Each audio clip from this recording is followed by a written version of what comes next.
Hello everyone. We all know that our Honorable Prime Minister earlier stated that we are going to a 5 trillion economy by end of the 2024.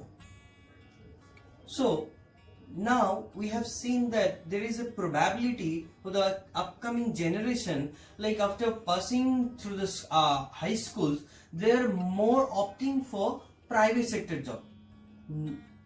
Earlier we used to see that our previous generation, they usually opt for the government job. The government jobs are the dream jobs for them. Why this is happening right now in our country? Because everyone is opting for the private sector. There is the more opportunities, there is some more features, there is some more flexibility we all can get from that. So here comes the point that privatization. In economic term, we can say that the control over the economic resources of our country is simply goes to the hand of the private sector from the government or the public sector. Now the question comes, is India moving to the privatization? Yes, India is moving to the privatization, and this is the topic of our discussion for today. Now we can take a small example of Passport Seva Kendra. Earlier, when we are going for any kinds of passport related issues, there are lots of obstacles, there are lots of hazards, work like really messed up by the government. But now TC is a private sector took over it, and you can really get a smooth service from them within a very short period of time. That's why India is moving to the privatization. Members, afterwards we'll continuing by the sectors involved this privatization, why this privatization, the negative impact of this privatization, and after that conclusion. As you all know, privatization is the process of transferring an industry or enterprise from the hands of public sector to the private sector. Value-added services were opened to private sector in 1992, followed by the enunciation of Indian Telecom Policy in 1994 to 1995, which opened basic telecom services to the private sector.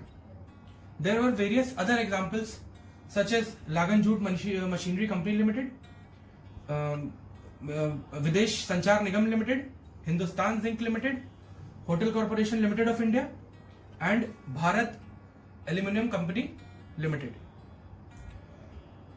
In today's scenario, there are various other instances like railways, that is the biggest government organization holding the maximum capacity of people. Today the railway is also going through the stage of privatization, wherein the step has been taken with privatizing a train that is known as Vande Bharat, and all the services that are provided in that train is given to private companies to handle. So I am going to discuss about the various reasons why India is moving towards privatization. So I would be covering the various sectors like the telecommunication sector, the railway sector, the aviation sector, and the health sector. So before going, we should know what actually are the reasons behind privatization. So the major reasons is employment. If a sector totally gets privatized, means there will be more number of employees and more number of employment.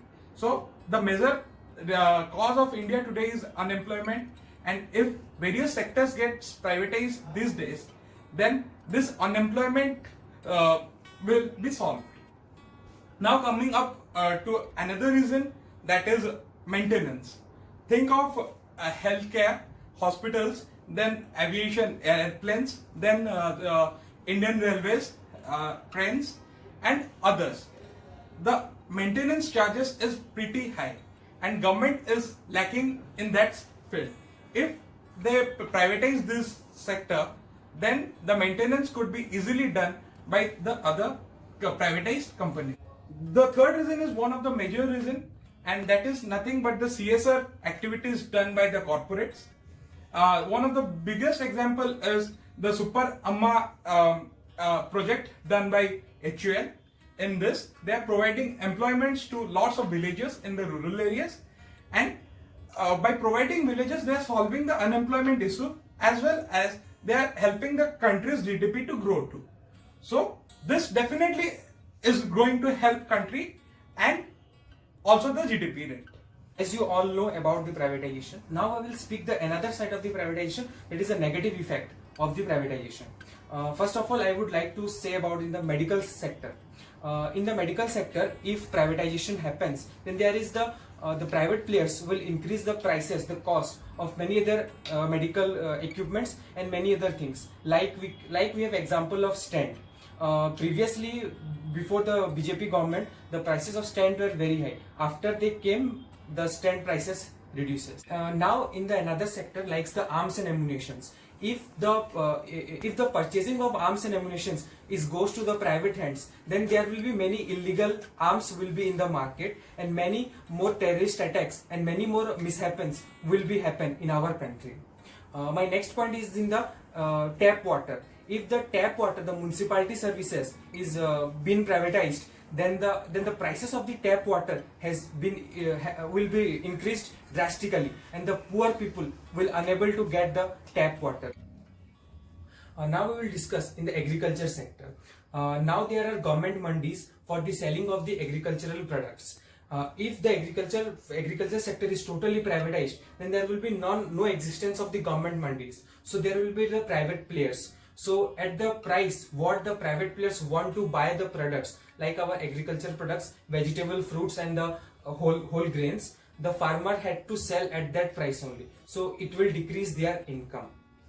Now the next sector is the telecom sector.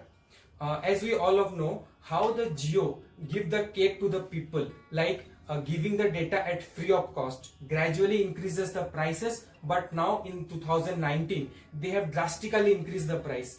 If there is not the presence of the BSNL in the field, all the private players will have increased the price drastically. So let's take a leap forward on what my friends have said on privatization. So just going on the first topic which came to my mind when I went through the topic, which is privatization is useful to move the Indian economy forward. What's benefit in that? Let's go and take an example of government first. So in government, when Indian Railway has launched a new Shatabdi train, which was the fastest train, government has launched it.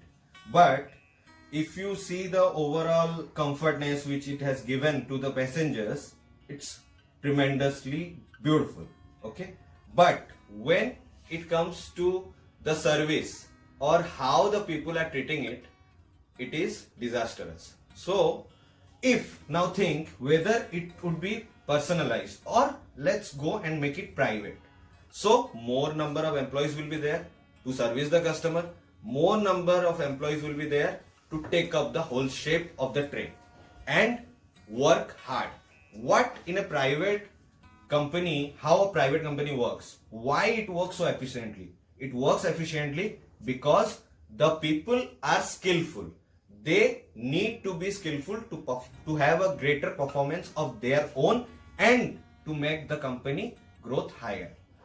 What lies in my mind when I was last time when I visited RTO office, again a government organization, it is also having, firstly when at the first year, the previous year, it was having a low budget kind of thing, you have to go apply. But now when I went, it is all through online. Why it is? It is all due to privatization. So I think that privatization will be making us or making the Indian economy a bit high.